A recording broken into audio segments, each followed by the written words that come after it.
And go. Go ahead. All right.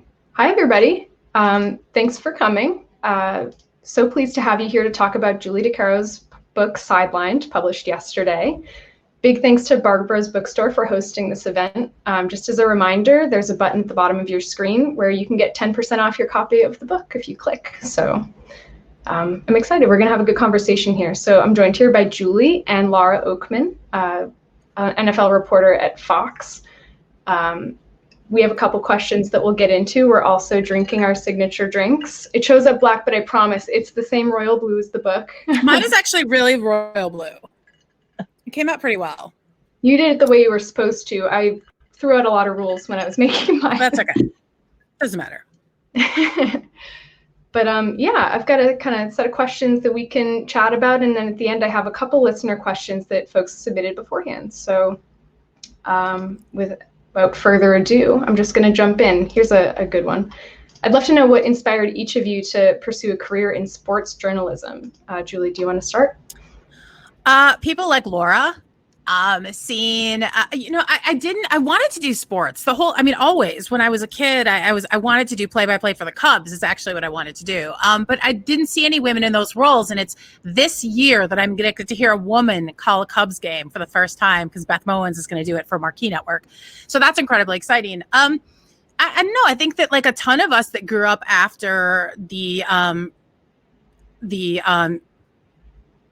Title IX decision that came down in 1972, we grew up playing sports just like the boys did, sitting on our dad's laps or mom's laps watching football on Sundays. I always lived near around Chicago, so always sports was a huge thing in my part of the family.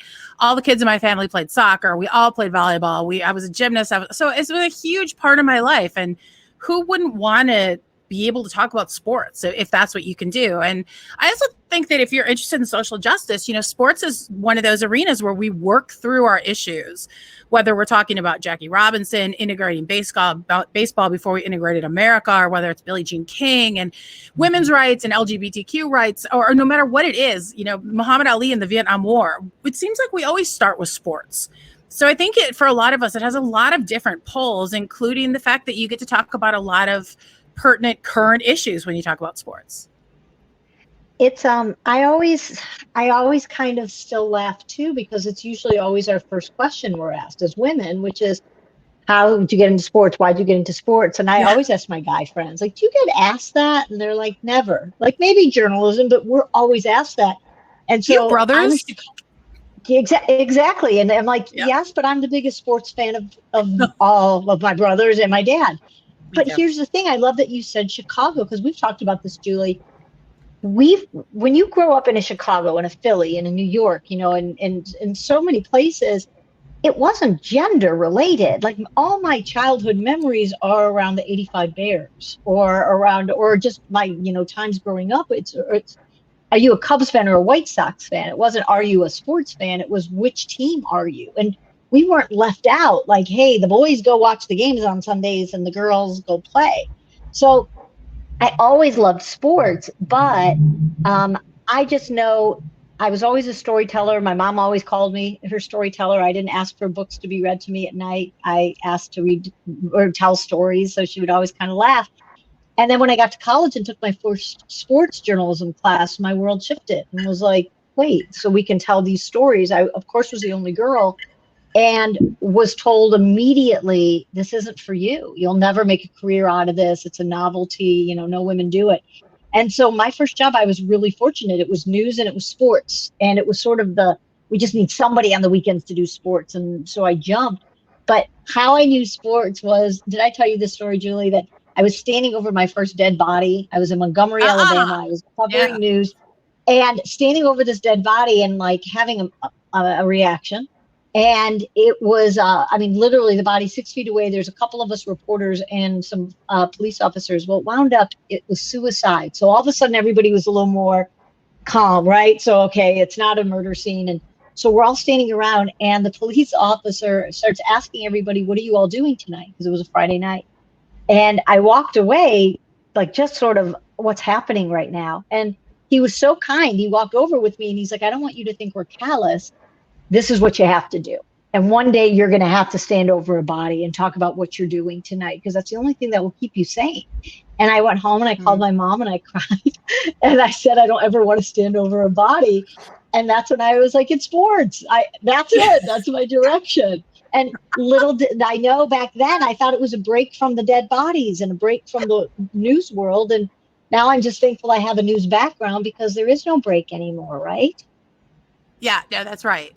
But wow, yeah, no, I did not know that story. I think a dead body might have pushed me into sports a little bit sooner too. Yay! Much as I love true crime, not actually in front of me. I just like to read about it.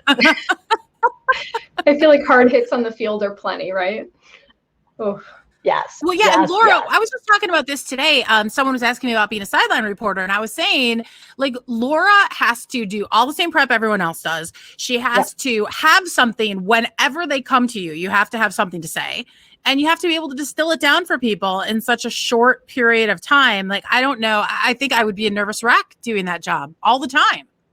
I love that you said it. My favorite partners to have in terms of the analysts, in terms of the play-by-play guys, are the ones who always understand how difficult the role is. Because if you, as a young reporter, I counted hits all the time. Like, well, I had a bad day. I had 3 hits. Or, I had a horrible day. I was on TV 4 times. And then you really realize the bigger picture and all the work that you're doing to help the guys in the truck, to help the guys in the booth, and to make sure that you're watching the game, listening to the game, watching the sidelines. There's so much. And it's a really difficult role. And also all of that you said, Julie, about, just hurry up, we're coming down to you. What do you see? But also get out before the snap. So in your head, you've got 16 seconds prepared. And then all of a sudden they move to no huddle. And all of a sudden you've got to tell a story in 4 seconds. That doesn't sound like you're jumping out in 4 seconds. So there's a lot to it, but it can be a very challenging role to question your value and to question your worth until you get your head around what am I doing here and why, and making sure that you're not counting the hits and thinking that's success. Yeah. Yeah. And I think that experience must have been so valuable, just being able to think on your feet and deal with some pretty intense situations. I'm impressed. Like dead bodies. Yeah, exactly. Moving into a topic that's a little less scary than a dead body. Julie, can you talk a little bit about your decision to write Sidelined? And, just during the process, was there anything that you discovered during the research and writing that surprised you? So if you don't know, Maria was my editor. So I feel like saying this in front of her is probably not a great idea, but I think the first book teaches you how not to write a book. So Maria and I are having these like check-in conversations, and I'm like, oh yeah, I'm working on this chapter. I'm working on that chapter. I think I waited until, as I always do, the very last minute and wrote it all in like a very short span of time. Maria, I don't know if you were aware of this at the time, but that's what was happening. So I think it teaches you how not to write a book. The funny thing is, I think that all writers sort of think, oh, someday I'll write a book, but you never really know what it's going to be about or when you're going to do it or whatever. And I had this guy from a publishing house reach out to me and say, you're putting all this stuff on Twitter, you should write a book. And I think you need to write a book. And then when I got their proposal, put the proposal together, they wound up, his publishing house turned it down. And luckily, it was great for me because I wound up with Dutton and with my fabulous Maria, who shepherded me through this whole thing. But I don't know that I ever would have thought about it if it hadn't been for someone emailing me and saying, because I always thought I was going to write like a mystery novel, like true crime, like, murder in the English countryside kind of thing. So like We writing still do. nonfiction. Yeah, I do. I have it in a drawer, Laura, seriously. I don't know that I would have done it had this guy not reached out to me, and then turned out he didn't want the book, but it worked out for me. Great. So, and for me, I'm so happy that that's kind of how it went. And it's also, if Maria, you tell me this, I always find, especially when someone, and I'm in the middle of it as well, is like, okay, sitting down and writing it, it always just seems like when you're writing about other people, it makes it a little like, so I don't know, a little, do I want to say less scary, or a little bit more about that you jumped in a little faster? Because Julie, if it was an autobiography, if it was really just you, your story and everything, and you didn't do any of those interviews and conversations, how scary would that have been for you? Because I find that's really a woman thing. Yeah, it's very scary. And I think one of the things that trolls tend to criticize women writers for is saying, oh, you made this all about you. And stop being like, well, yes, it is partially memoir. It is supposed to be about me in part. That is the story that I can tell. But that's a thing that I don't see men getting the way that I see women getting. Oh, you have to make everything about you, which instead of acknowledging this is a style of writing where you sort of use your own experiences as an entree into what you want to talk about. And that's how you bring other people into the conversation. So yeah, I mean, if I had written a book and I didn't bring in other women, Laura, Mina Kimes, Jamel Hill, Soraya Nadi McDonald, like women like this, Mirren Fader, I think it would have been real easy to say, oh, she, here goes DiCaro again, writing about herself. So that was part of the reason I wanted to bring other women in, because I didn't want that criticism. Like for some reason, it's okay for guys to write an entire book about themselves. Like I hear 25-year-old guys who are like, oh, I'm writing my memoir. And I'm like, really?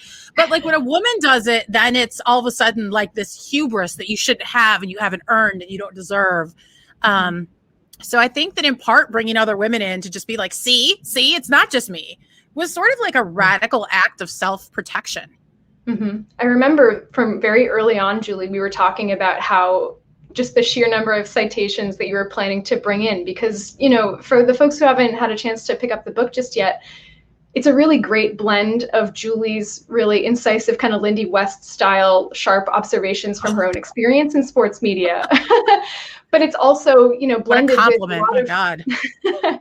Truly, I really think that that's the most apt comparison. But it's kind of balanced out with the kind of journalistic work that Julie does outside of book writing. So there are a lot of interviews, there's a lot of research, and there's kind of a lot of data to back up even the personal stories that she's telling. So I think that kind of blend, to kind of get back to your question, Laura, it's like there was a lot of vulnerability, I think, in Julie's telling of her end of, you know, being on sports radio and having to deal with some difficult office politics and overly critical listeners and dealing with online harassment. But I think that just the sheer volume of other people who have had the same experience, it could be, you know, read as disheartening, but I feel like it's kind of galvanizing to know that this is a universal-ish experience and that people can kind of come together. I did not mean to make a pun to transition into my next question, but I did say galvanized. Perfect. Laura, I'd love if you could tell us a little bit about your organization, Galvanize, and also, you know, if there have been any changes that you've seen in the industry since you started the organization. Well, it's funny because as you were saying, just as you were talking about galvanizing, and I thought to myself, it's so funny because normally if you say galvanize, I go right to the younger generation, right? That's what Galvanize was really created for. The genesis was, how can I make it better? What can I do for the women coming up after me that I really would have wanted or that I craved?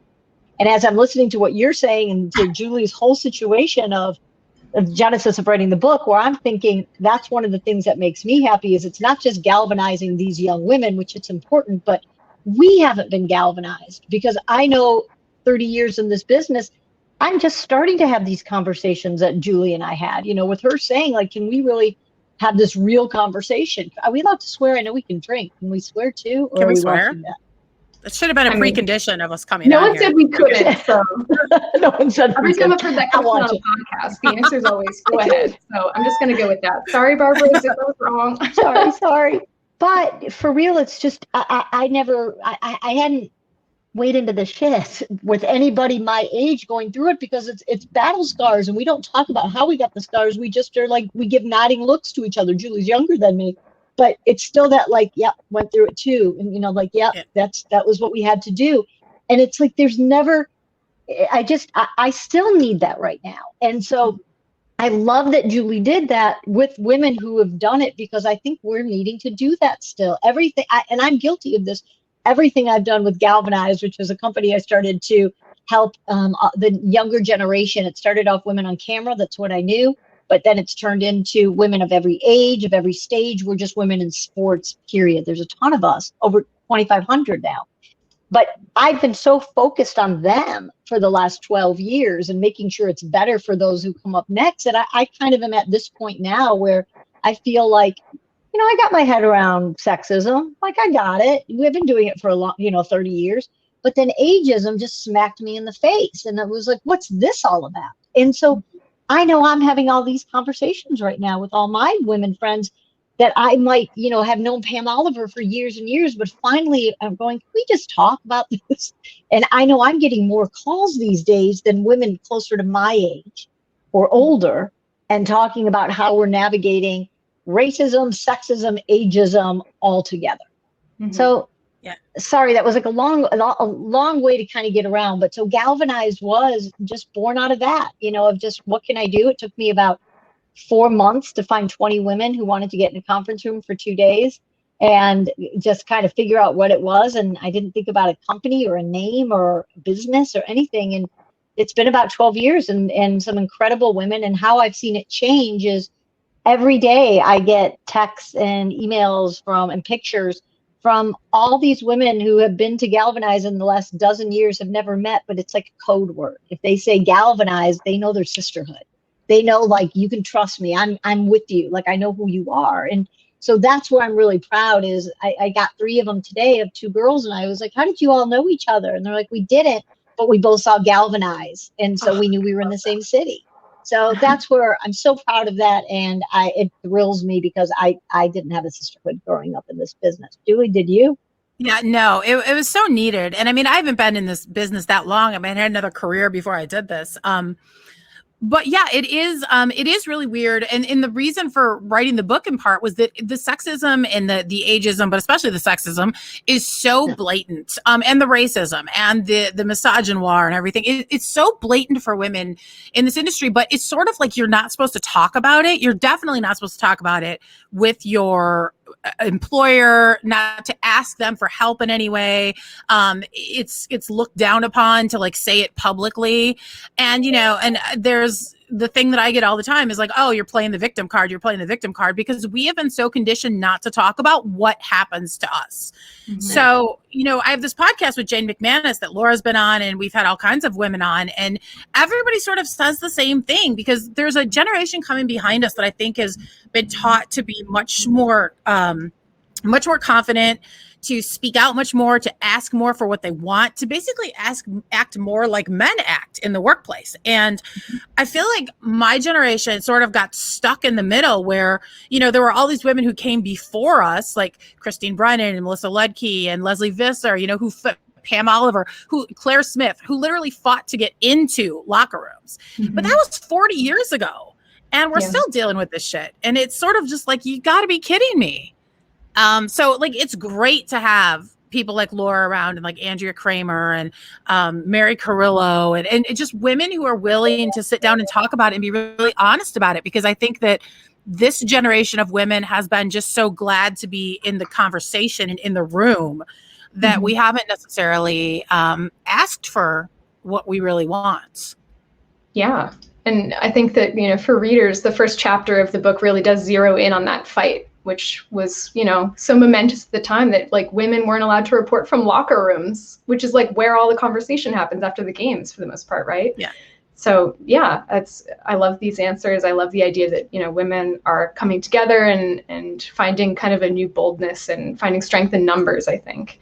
Well, and one of the things that Laura is really doing that I think is so important is, and Laura, we've talked about this before, is having women see each other as allies instead of competition. Because when mm-hmm. there are so few women in a room, everybody wants to be the one woman who's going to be in the studio or on the sidelines or, whatever.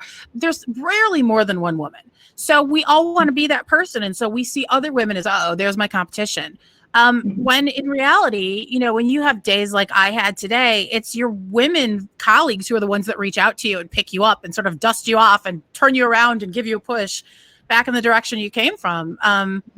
And that has been sort of a revelation to me in like the last 10 years that I need to look at women as my allies. Because I think we all go through a phase where we're like, I'm a guy's girl. I get along much better with guys than I do with girls because girls, there's just so much drama. We say stuff like that. And then later in life, you're just sort of like, God, I was so stupid. Like we talk about the cool girl syndrome of like, the cool girl laughs at all the sexist jokes and doesn't rock the boat. And she goes along with whatever the guys do. And if you are the person who says, this is not okay with me, then you're difficult all of a sudden. And there's a lot of pressure in sports to be that cool girl.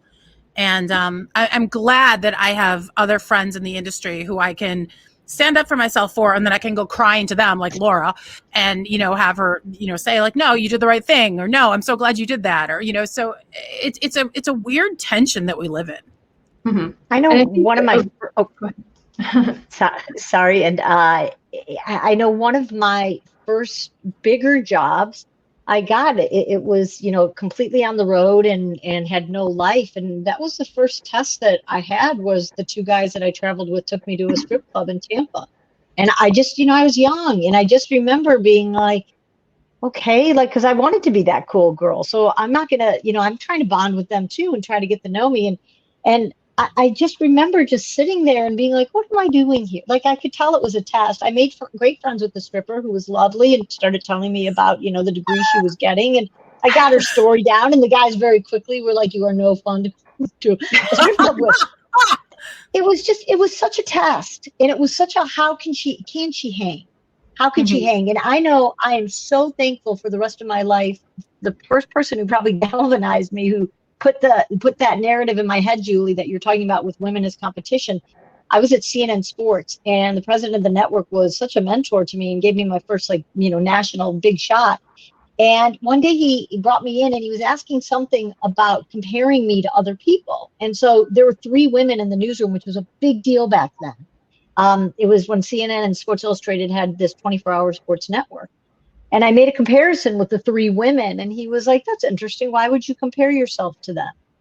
And I was like, don't you? And he was like, no. And he goes, you are so different than them. He's like, who I compare you with? And it was Chris Rose, who's at MLB Network. And he's like, you and Chris are my utility guys. Like, whatever I need you to do, I can throw you here. And he's like, that's who you should be looking at. Mm-hmm. And so literally, I walked out of there, and it was like he shifted my whole world, where I was like, why do I keep looking at women? Why do I keep being asked about what women do I think are great interviewers? I should be looking at who are the best interviewers in this business, period. Who do I compare myself to, period? Not just the other girl in the room. And I always wonder, if he hadn't said that, how long it would have taken for me to really get that click. Yeah, but it was a big one. That mentality is so good. And the kind of solidarity that I think, galvanizes helping with, and Julie talking about, finding ways to counteract that instinct to be the cool girl is so important. And it's not just happening in sports, of course. I'm sure that some of the folks on here are thinking about their own workplaces, but it's also happening kind of on and off the field for the athletes involved. So I was wondering what you guys think about this situation with the U.S. women's national soccer team. I know, Julie, you write about the kind of fight for women in professional sports, kind of fighting for equal pay and equal treatment. And I know that folks have been kind of tracking the fact that they're so much better than the men's team, but they're not being compensated or boosted in the same way. I was reading about the Goals Act, which was introduced in Congress. If you haven't heard about it, if the U.S. Soccer Federation doesn't make equal reforms to the wages between the women and the men, their funding will get cut. So I'm curious what you guys are thinking, in addition to these kind of, unofficial networks that we're building and kind of looking for solidarity that way. What do you think of these kind of institutional changes that might be pushing for that equality?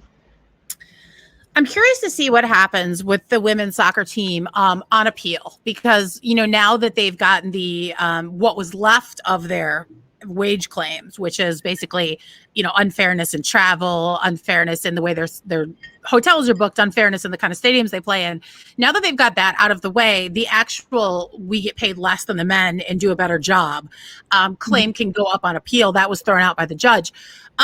God, what do I think about it? I mean, I think the whole point of the book was to use sports as the way in to talk about issues that are affecting women all across America and all across the world. And, equal pay for equal work is definitely a huge one. And I think that them being willing to put themselves out there, to be willing to deal with the harassment and the criticism, in order to make a bigger point, which is something that we've seen Serena Williams do a lot as well, is incredibly heroic and something that they should be, lauded for. And the thing that is so great to me, and I know the women's national hockey team did something similar. When they filed that lawsuit, every single person on the team was listed as a plaintiff.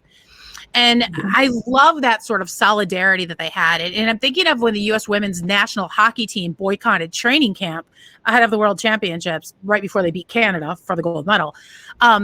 They had every single high school, college player, juniors player, everything decide that they were not going to cross a picket line and they were not going to take their spots. So that when they said we're going to boycott, USA Hockey had nowhere else to go. It was either work out something with them because nobody else was going to play for you. And I kind of love that solidarity, and it inspires me all the time. And I always am hoping that we'll get our moment like that on the broadcasting side. And I've been working with the Professional Women's Hockey Players Association, so the PWHPA, for the last couple of years. And it has been the most fascinating integration into that world. I just didn't know much about it. And I just hadn't, besides the Olympics, besides every 4 years, I really hadn't done anything with women's hockey. So as I started getting to know them and started to work with them on their communications and their messaging, what stunned me was the greatest hockey players, right? I always hate, like, I'm not putting women in front of it. I'm not putting ladies in front of it. It's just, some of the greatest hockey players in not just our country. The PWHPA is the top Canadian one. So it's a ton of gold medalists. It's the best hockey players in the world. But in the beginning, as we were going over what this was for, and they're explaining it to me, they would be saying things to me about, we're making $3,000 a year and we're working 2 jobs and I have to, because I need my health insurance and I can't pay for my equipment and my laces were, and I'd be like, wait. And I'd keep stopping them because they just kept saying things that they didn't realize. You're a professional athlete and you shouldn't be, they're talking about at tournaments, they were so excited because there'd be a box of tape and they would take it because tape's expensive and they have to buy it. So they kind of sneak some from the locker room and they kind of laugh. And I'd be like, that's not funny. Like, that just isn't funny. Their laces. There's a goalie I was talking to yesterday and she was saying about, she's studying for MCAS right now. She's got 2 jobs. She's trying to make Team Canada. And she was saying, I'm in equipment that isn't safe and trying to figure out how to get money for that. And these are our top women athletes. And so I can't wait for the day that everyone understands. Also, taking soccer out for a second, it's a little bit different, like Julie was explaining with funding. But for the PWHPA, they're not trying to get paid what the men are being paid. They're just trying to say, if we are a professional league, if we're professional women, we shouldn't have to work 2 jobs. We shouldn't have to go elsewhere for our insurance. We shouldn't have to take the train to a game and not be able to warm up because we can't get ice time. So it's just things like that where I'm amazed that in some ways we look at them as professional athletes and wah, you're whining and just shut up. And if we were talking about men like this to do other jobs as well as entertain us with their leagues, there would be such a different empathy, I think. Yep. But I'm amazed that there isn't. And I'm amazed that the players, it took them a while because going back to everything we're talking about, they didn't want to seem ungrateful. And they didn't want to complain about $3,000 a year and about paying for their equipment and not having health insurance because they felt like that's doing a disservice to the sport that they loved so much. And that was hard for me because I kept being like, enough of being grateful. Like, we get it. You love the game, but let's go. And I felt that that's been a big shift for them. While editing Sideline, there's a chapter about this, like I mentioned, and there are some jaw-dropping details about the way that these women are treated by, the people who should be, celebrating how great they are. Like the WNBA, these women who, some of them are over 6 feet tall, having to fly coach and doubling up in hotel rooms. It's really, really wild. Peeing in buses. Yeah, it's unbelievable. I could not believe it, especially seeing how amazing what they are doing on the court is so incredible, and they're not getting what they deserve. And I know that they've been negotiating, and that's kind of a good story. Laura, I also want to circle back. I loved what you were saying when you were talking about the pro women's hockey players, just saying like they are not just the best women, they're not any qualifiers, they're the best, period. And I want to talk a little bit about, the like public modern conception of like the GOAT, like the greatest of all time athletes, because I think that, there are a few exceptions to this, but there are just so many more examples of men that come up, I think, in the popular imagination when we're talking about the greatest athletes of all time. I'm thinking like Tom Brady, Michael Phelps, LeBron. And I think that like Serena Williams lately has been getting her due, and Megan Rapinoe comes up, every 4 years when the Women's World Cup is happening. And I'd love to hear, if you're comfortable sharing, if there are any male GOAT athletes that you think are overrated, and whether there are some female athletes that you think should be included on those lists who often don't get their due. Well, we just saw that. I'm going to say this. Oh, go ahead.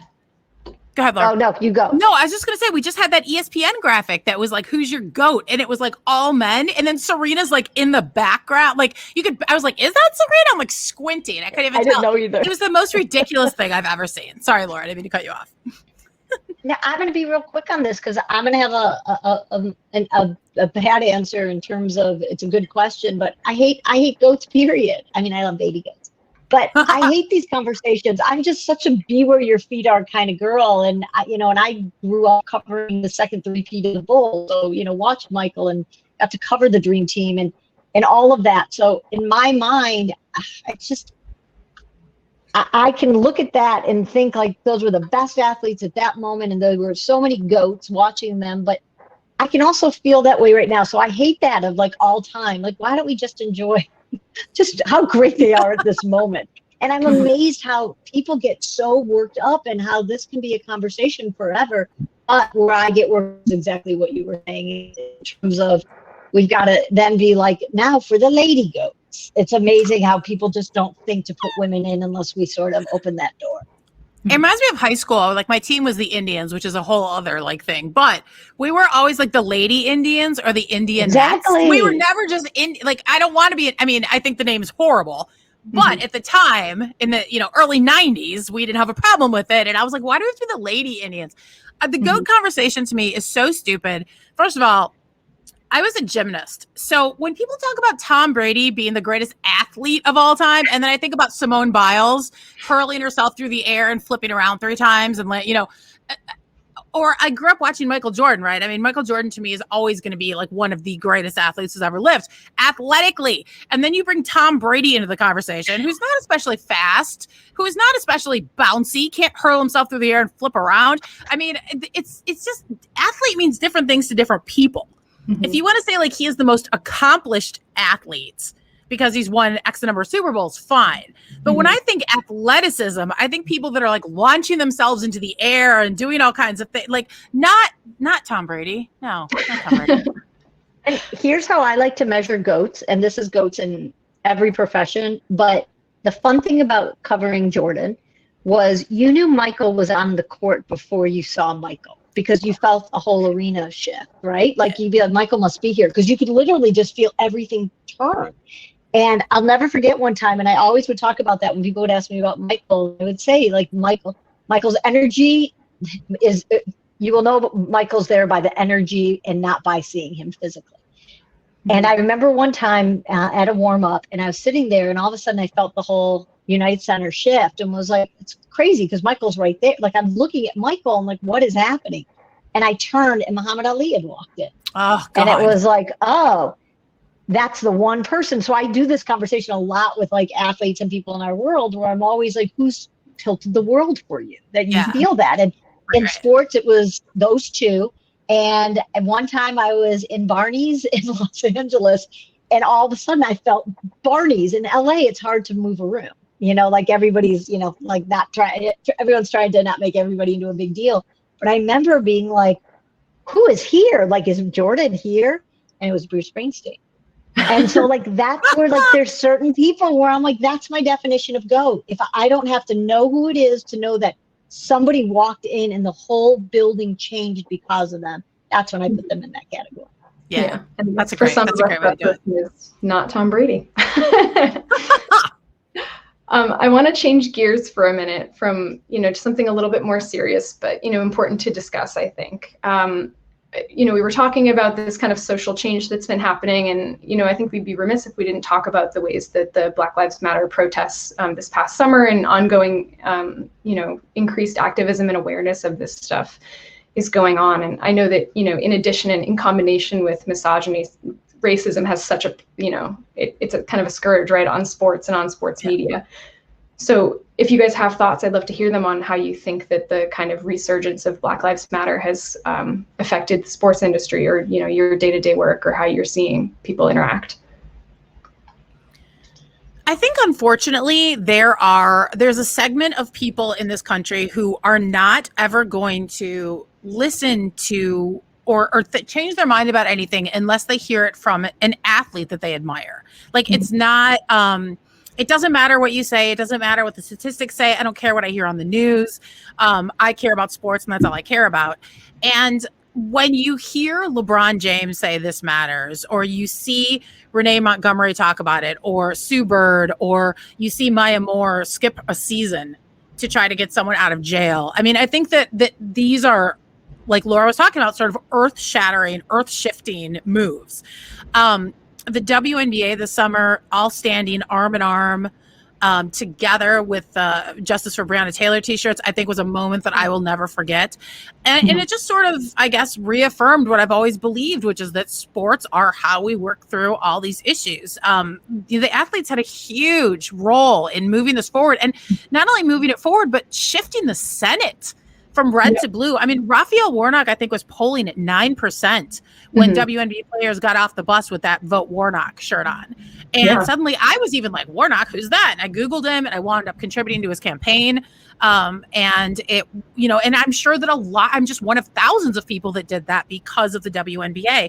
I think some of the more performative stuff, like just putting end racism in the end zone while Colin Kaepernick and Eric Reid still don't have jobs, just makes me roll my eyes and be like, how dumb do you think we are? But I mean, there are also real moments that matter that I think we're going to look back on, 30, 40, 50 years from now, and we're going to point to it like we do Jackie Robinson, crossing the line and to stand on the field for the first time, or when we're talking about Muhammad Ali giving up his heavyweight championship because he wouldn't go to the Vietnam War. I mean, those are moments that really made a profound change on society via sports. And I think that we saw a lot of that this summer. Yeah, and I want to say that, specifically the women have really been driving that. The WNBA's activism is massive to me. And I would say I follow politics pretty closely. I had not heard of Raphael Warnock before they were wearing the t-shirts. And that was very satisfying to see the way that they actually maybe saved America. Yeah, right. But yeah, Laura, what are your thoughts?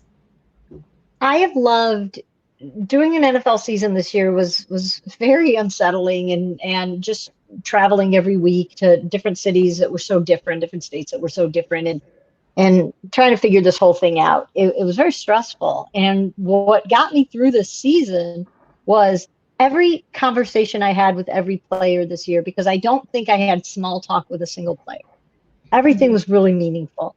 And everything was about not just doing just this one-on-one. And again, 3 white women having this conversation, but it was, for the first time, talking to somebody and asking what's on your mind right now. And usually you get players who are kind of like, I'm good, or whatever, with football or something. I'm just, or just got my mind on next week.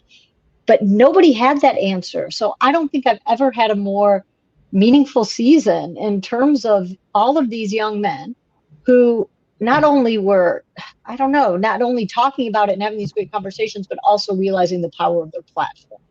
And that was wonderful. And that made me feel so good, feeling that shift in their bubble. And that's where you always hope, okay, let's now hope that it's going to start spreading. I know it galvanized. This was, when I started this a dozen years ago, the first boot camp I did, which was in Tucson, Arizona, I remember walking into the room, and I told you guys it took 4 months to find 20 women, that I was just like, who wants to do this? So I wasn't thinking, what did the women look like? I was just like, women. I just need women. And I didn't realize until all of a sudden I shut the door and I looked at the room, and it was, I think, probably 20 women.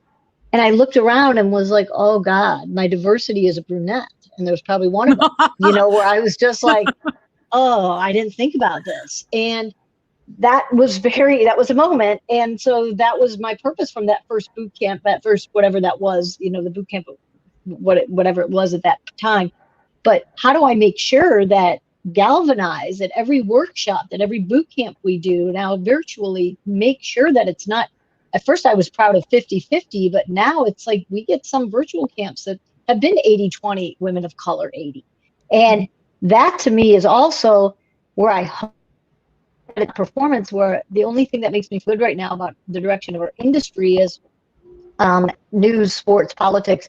The panels have been more impressive than ours right now, right? So it's been okay. Finally, we see people of color, but we'll see how long that lasts, and that's always our fear, right? Like how much of this is because they're checking a box and we're really going into the direction of change, or how many people are waiting until it kind of dies down to go back to what it's been. Yeah. And I know that these issues are overlapping and they kind of feed into each other. And I'm so glad to hear that you guys are seeing progress on that front. And part of me is like, okay, cool, now do it for me too as well. There's a whole chapter about this in the book, Julie. You've kind of written, I think, a really powerful chapter in the book about how the Me Too movement doesn't seem to have hit the sports industry the way it has other, very male areas of workplaces, but also specifically entertainment media. I'm curious about your thoughts on how fans can have a part in driving that change, demanding accountability from not just, the people, what they're seeing on screen, but, their favorite teams and leagues, just, calling attention to this stuff and hopefully driving more change. Yeah, people always ask me this, and I don't have a good answer for it. I mean, it was funny. I was just watching this great show on PBS the night before.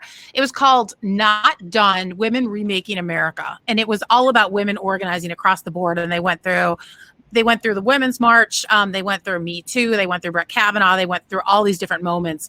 And, one of the big things that they pointed out, to go back to your last question, was that so much of the organizing being done by Black women and women of color, which is something that I really think that we as white women need to do a better job of acknowledging. When it comes to Me Too, we've had some fits and starts. We had, right in 2017, right after the Me Too movement got going again, because Tarana Burke had started it years earlier. We saw some stuff with the NFL Network. We saw some stuff with ESPN. And I thought, all right, here it comes. Like, the snowball is really going to take off. And it just didn't. It just stopped. And, lately we've seen a little bit with Jared Porter. We saw, obviously we saw Brandon Taubman with the Astros get his butt tossed to the curb, rightfully so, after the way he treated women in the locker room. We saw Jared Porter lose his job with the Mets for sending inappropriate texts and harassing the hell out of some poor woman who's remained anonymous. We had women come forward and talk about what's happening with Mickey Callaway when they're covering the Indians or when they're covering the Mets. And, but it just seems like it can't get any traction. And I try to think so much about why it is that we can't get traction. And when I look back on Me Too movements in other industries, with Harvey Weinstein, there were 40 women, 60 women or something by the time it was done. We see, in Charlie Rose, here's 10 women who all have complaints about Charlie Rose. You very, very rarely find 10 women working in any one media outlet. Certainly, I mean, I was the only woman who had I was a part-timer who had a job and was not like a contractor at my last radio station. So who do you go to? I mean, you're the only one. When you go to work and you're the only woman you see all day, who do you go to say, this is what's happening to me? And you have, male allies who have the best intentions in the world who say, oh, yeah, you should go to HR about that. You shouldn't stand for that. But where are the male allies that say, I will go with you? I saw this too, and I will tell them what I saw, and that's what we're really lacking. I don't know, until we get more women in jobs where there's 3, 4, 5, 6, 7 women working together in a sports media outlet, I don't know that Me Too is going to go anywhere in sports. It's just, you have too much to lose, not enough to gain, and there's just not enough of a safety net. And to me, I know that I've spent more time during this pandemic taking calls from women going through stuff. And either it's fresh stuff or it's all these news things going on, in baseball especially. And so it's bringing up a lot. And so I get so many calls, and have done 3 911, kind of, I always say, like the galvanized, turning on the bat signal, like, all right, ladies, like, who needs something? And I'll do spur of the moment virtual calls for whoever's going through something, whoever's, really going through whatever news event is happening with misogyny or with harassment. And I'll get 100 women pretty quickly to just sit and just share. And what I did the last time, which was, I don't know, a month ago maybe, so there were a lot of women, and I do some stuff where I put them in individual rooms and then bring them out to everybody. So we're all together. And everybody's sharing stories, but we never were naming names. And so finally, because I always start and I'll tell a story, that I've gone through, pick, 1 to 103, whichever one I want to grab that moment. But so I told a story. And then finally what I did was I said, hey, let's stop for a second. I've been going around this. So let me tell you who the boss was that I was just telling you all about. So I said the name. And then I was like, if anybody's comfortable, what I'd like to do right now is start making a vow that we stop protecting these guys and we start protecting each other.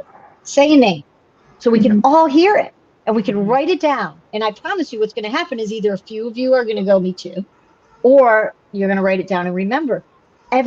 Pretty much every person who said a name, we would get at least 2 more who were like, yep. Nobody, and people would start and be like, this one's going to shock you all. And somebody would always be like, I'm so glad to hear that because I didn't know if it was just me.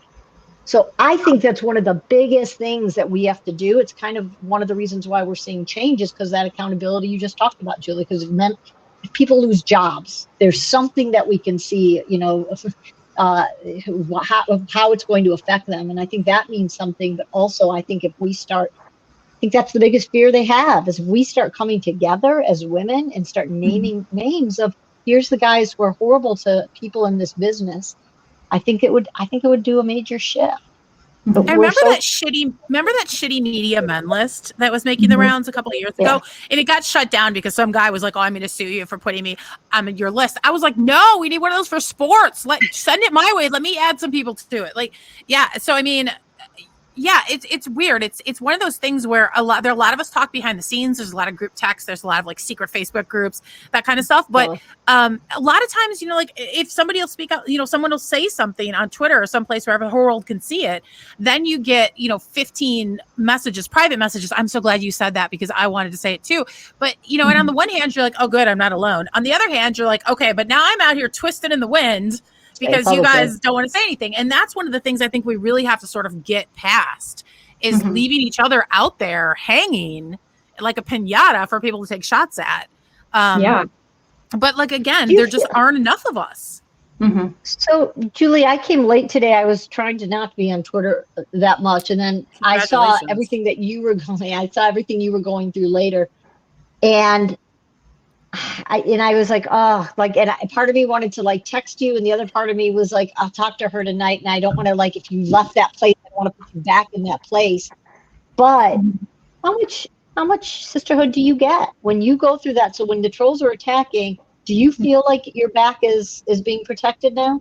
Well, there's a whole bunch of them in the chat right now. I mean, I can see their names. I just want to mention for the folks that aren't on Twitter, first of all, congratulations. Totally. So Julie's talking about some sensitive topics in this book. She's speaking truths in a way that a lot of men, both in sports media and just fans of maybe less responsible outlets, were not happy about.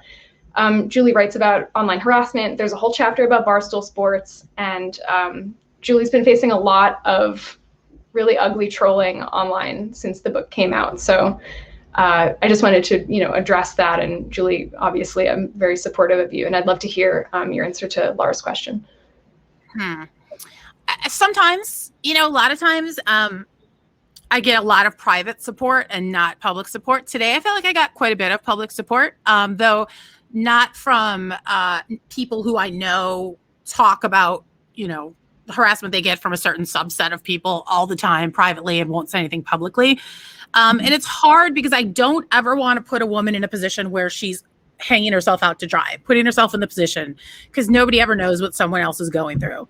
But at the same time, it's sort of little help, I have 60 text messages from you about this topic, and you're just going to sit there and say nothing, And I'm really grateful to the women who spoke out in the book and who named names. I mean, Jamel Hill did, Soledad O'Brien did, Marissa and Jemmy did. I mean, there's a whole bunch of Brittany Della Cortez who just said, this is what happened to me, and here's who did it. And I was very grateful for that. I knew the harassment was going to tick up as the book got closer. There's a subset of Barstool fans I've been dealing with for over a year. And I knew that was going to happen. Now, ripping off the entire book and reading it for 7.5 hours on YouTube station took even me by surprise. But, at the end of the day, someone's got to be the one to say it. And there's dozens of women who've been through this, who've wound up in therapy who, will say tons of stuff about Barstool and the way they treat women behind the scenes. And someone's got to say it publicly. And there are a few people who repeatedly say it publicly. And unfortunately, we've attracted most of the ire. But I know for the guys that are watching, there are tons of people in this industry who have plenty to say about Barstool privately, but won't say it publicly. That makes a lot of sense. And I gotta say, I'm not just saying this because I'm your editor and I love the book that you've written, but it's been really inspiring to see the way that you're able to stand up to these guys and the way that you've, stayed so strong. When you were writing this book, you knew that this was going to happen. You've been dealing with trolls. She writes about it, the kind of harrowing experience she has for the folks who haven't read just yet. And I'm just so impressed with the way that you've comported yourself. And I think that you set a great example for other people who maybe are mulling over speaking up. Thanks. It doesn't feel all that inspiring at the moment, but maybe it'll get better. Absolutely. It will. We have about 10 minutes left. I have one more question from our list, and then let's see if we can get to maybe a couple questions that folks submitted. I'm going to end with, the classic. What advice do you have for women who want to break into sports journalism or sports in general? Oh, Laura. Mine is. I want to hear Laura's answer. This to me it was the secret to my confidence, I guess, or to my growth, which I didn't have, until I was 40. But I think as a woman in this industry or any male prevalent industry, which is most industries, I think you start hearing just everybody tell you how much you don't belong, how much you're not wanted, how much your words don't mean anything. You don't know what you're talking about. And I don't care how confident you are as a young woman. You start hearing that and you start believing that, and your head starts becoming those voices. So your voice is suddenly saying that question wasn't good. Your questions do suck. Maybe no one does think you're good. Maybe you aren't good. And I know that that's what happened to me. It started being, it didn't even matter if someone had told me anything. I was saying it to myself. And so what changed for me was making sure that my voice got louder than those voices and doing the work to make sure my voice was more positive than them. And so at 40, to be able to finally go, you're really good at this. You're not good for a woman. You're not good for, for a woman at this age or this experience. You're just good. And you do belong, and you ask great questions. And not only are you doing it, but you're crushing it. And you've been crushing it a long time. And that took years to train. And so I think we do that so much on Galvanize, where I talk about all the time. If we just right now put a bubble over your head, what would we say about how you talk to yourself? And I think usually as young women going into sports, the bubble's really mean. I mean, it's really mean. And it sounds like any troll that you're dealing with. So to me, it's always making sure that that you work on that voice, you're working on your confidence, and not waiting until you're 40 years old and, and depressed and have a breakdown to figure it out. But to really know that your voice has to be the most supportive voice you hear. And that takes work. But I wasn't supposed to get it 1 minute before I did at 40, but I sure hope that if I can help a young woman find her voice and find her confidence at 22, I think about how unstoppable she would be. I think about how unstoppable I would have been, right? Right. I would have ruled the world. Right. I would have ruled the world. Usually to this, I say, get used to asking for what you want. Go in, and if you want, you don't have to be limited to update anchor. If you want to host a show, go in and tell your programming director, I want to host a show. I want to be hosting a show within 2 years. What do I need to do to get there? Because that's what guys do. And women are so conditioned to be like, I'm just happy to be here. I had so many people say to me, a million women would love to have your job as an update anchor, but it was just great. But I didn't want to be an update anchor. I wanted to be hosting. And it took a lot for me to get from update anchor to host. But, after today, I'm sort of thinking, and Laura's exactly right. That voice, you have the voice inside you all along that is telling you, like, just shut out the bullshit, noise. You know who you are. You just have to listen to it. And I think that my advice now is that you need to get yourself a really good group of girlfriends in the industry and hold on to them like grim death, because they're the ones that are going to get you through days like I had today. Or when guys, when half of Barstool Sports decide you're lying about being a gymnast because you're too fat to have been a gymnast, because gymnasts historically have such a great relationship with food and our bodies, and we maintain that the rest of our lives. So, you have to just sort of get like I can read it in here in the chat room and it annoys me, and then you have to let it go. Or you'll go crazy. And you need to have people to talk to about that, whether it's a therapist or whether it's, but it's got to be someone that knows what you're going through. And so I think getting a group of women that will listen to you and know what you're going through when it's stuff like this is, for me, the most important thing in this industry. Might I suggest galvanize? All right. Thank you guys so much. I've got a couple of audience questions. I think we can probably fit in 3, because the first one, I just want your rapid fire answer. Who are your favorite athletes or teams to watch right now when you're not working? White Sox. Laura, what about you? I'm going to say PWHPA, their Dream Gap tour right now. I get so fired up every time I see these women playing at the United Center at Madison Square Garden in venues that they deserve. And they deserve because they've earned it. That's really incredible. Yeah. And Julie, we just finished with the She it. Believes Cup, which was fantastic for women's soccer too. Oh, this is what I love to hear. Thank you guys. I want to end on, or actually I have one more kind of fun question. What is your kind of, if you can think of one, a favorite moment that you've had while reporting a game, whether that's in the studio or on the sidelines? Laura, why don't you start if you have something to say? My answers are so different now. 10 years ago, I would have given the flu game or, like anything like the flu game. Oh my God. I traveled with them, like for a Chicago girl. Like I did those games. So the old young me would have said that. But now what I would tell you is I go back to my memories of who I was with at games. And so my best friend for over 20 years was Stuart Scott, and Stuart and I met during that Bulls run, and Stuart was at ESPN2, and I was at Sports Channel in Chicago, and we were growing. And I remember one day sitting at a Bulls finals game, and I think it was Utah, and we were sitting on the floor, where the media used to sit, right on the court. And the game was going long, and there were a bunch of reporters bitching by us because, deadline. So I get that. But we were in the middle of magnificence. And so Stuart and I were sitting there talking, and we made a vow that we were like, let's from now on always make sure that every time we're covering other people's moments, we're very cognizant of our moments and remind ourselves where we are, what we're doing, and how blessed we are. And so when I think of all of those amazing games to be a part of, what I do now is I picture sitting with Stuart and being able to talk about those moments and holding up our lineups and our score sheet or stat sheet, and we would cover our faces so we could go.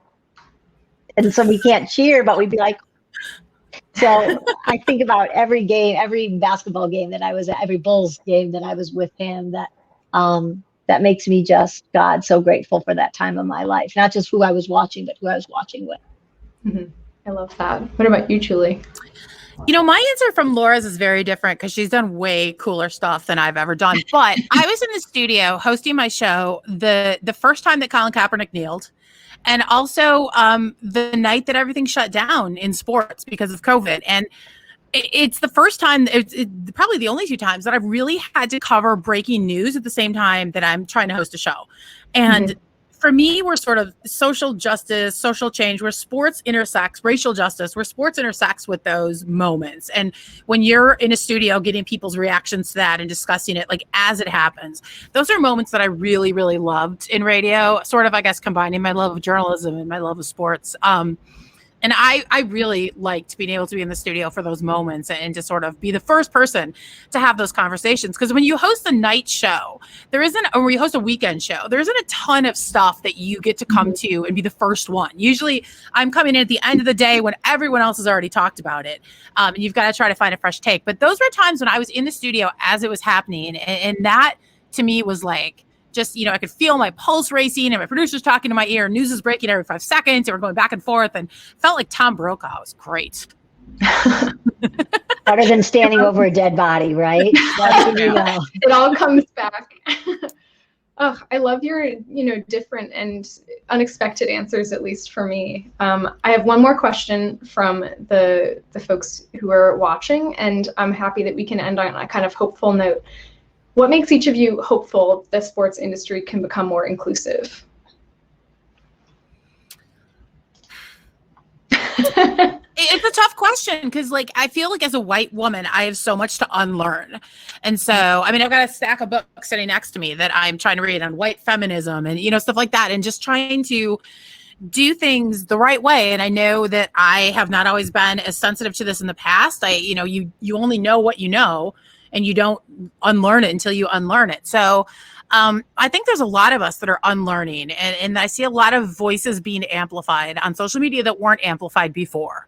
And like Black Girl Hockey, for example, which I think is a great organization. It's wonderful to see all the attention they're getting.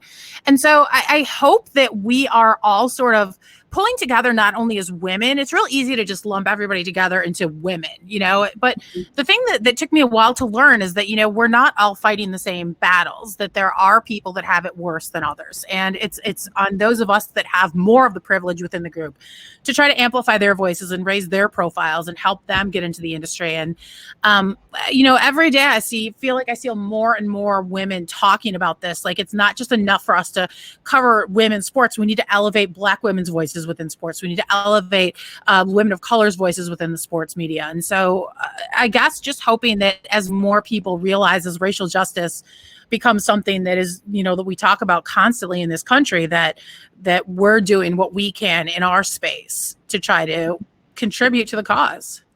Mm-hmm. Gosh, I wish I could be so hopeful on this one, but I agree with everything Julie said so perfectly. But I know when I first got into this business 3 decades ago that I would count women at every big event because I could, and it started one hand and then it went to 2 hands, and now I can't count anymore because there's so many, and that's good. But if I start counting women of color, if I start counting women in executive offices, women decision makers, women who are creating content, making content, hiring people, I can go back to one hand. And so what's going to make me hopeful is when it's not just a lot of us in these roles, there's more of us, and that's good, but numbers won't lead to sustainable change. It won't lead to meaningful change. It just makes more of us. But I think that's what I'm praying our next step is that we see it in the boss's office, we see it in the boardrooms, we see it in the executive rooms, that we make sure that there's more women of color, period. But until I see that, I just feel like, gosh, I'm around these young, incredible women all the time, and they're going through the same stuff I did 30 years ago. And that just sometimes prevents me from being as hopeful as I want to be. So that's what makes me hopeful, is that I'll be around to see that, and that we'll start seeing that hopefully soon.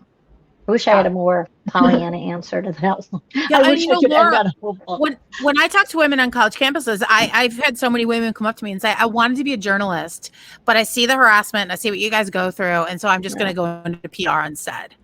And it breaks my heart because we need more women. There's nothing wrong with PR, but we need more women telling stories, because you do come at it from a different perspective. And so every time I hear that, I agree with Laura. And it's not just getting women in hiring positions, it's getting women in hiring positions that care about diversity and care about inclusion. Because we got a woman heading up my radio station in Chicago, and she fired all the women on the station, and left a station with only men. Right. So it's got to be women that have some sort of mission to, to make their space more inclusive and make their outlet more inclusive. And unfortunately, that's not every single woman. Yeah. And also, and here's the other thing too. And I know sometimes, especially when we're talking about women in this business, and we can focus so much on the bad men, and they should be focused on, and names should be named. But Lord, I have incredible men in my corner, and I know you guys both do, right? And so sometimes I always hang up and I'm like, gosh, I hope that didn't sound like we were just shitting on every man in this industry, because I am so thankful for the good ones. And I'm so thankful right now for the ones who are speaking out, and not because they're fathers or sons or husbands, but because they really see that right now how much we need them. So that also makes me hopeful. I'm doing something with one of the leagues next week, and there's, I think, a couple hundred people, and it's a women's event. And I was like, how many men? And it was a great number, where I was like, fantastic. And it's like sisterhood in the title. So same thing. I don't, I certainly can't see who's in this chat room, but I know with the speaking that I'm doing lately, more men are around. And usually it's the ones that don't even need to be. It's the ones that don't come that you're like, you should come and listen to this. But I am so thankful for the good men, and I feel like they're starting to get louder in their allyship too, and I'm so appreciative of that. Mm-hmm. That's definitely something to be hopeful about. Well, thank you guys. This has been our discussion of Sidelined by Julie DiCaro with the author and with Laura Oakman. Thank you so much again to Barbara's Bookstore for hosting us. And once again, there should be a button that I think is at the bottom of your screen. If you click it, you can get 10% off your book ordering it from Barbara's. And I have to show you guys because I have it on the bookshelf behind me. And I think that I'm backwards, but just look how beautiful this is. Julie, no, it's right side up. Mine is back here too. Yeah, you have to remind me the name of the woman who made the cover again, because I saw her tweet about it on Instagram, and I do love it so much. And I think the minute you guys showed it to me, I was like, I love that cover. It was a team of, I think, almost all women working on this book too. So we're all working to support each other. And I really loved this conversation. And while we talked about a lot of intense stuff, I'm leaving feeling galvanized. But yeah, thank you guys so much. And thank you all for tuning in. Thanks for having me. Thanks.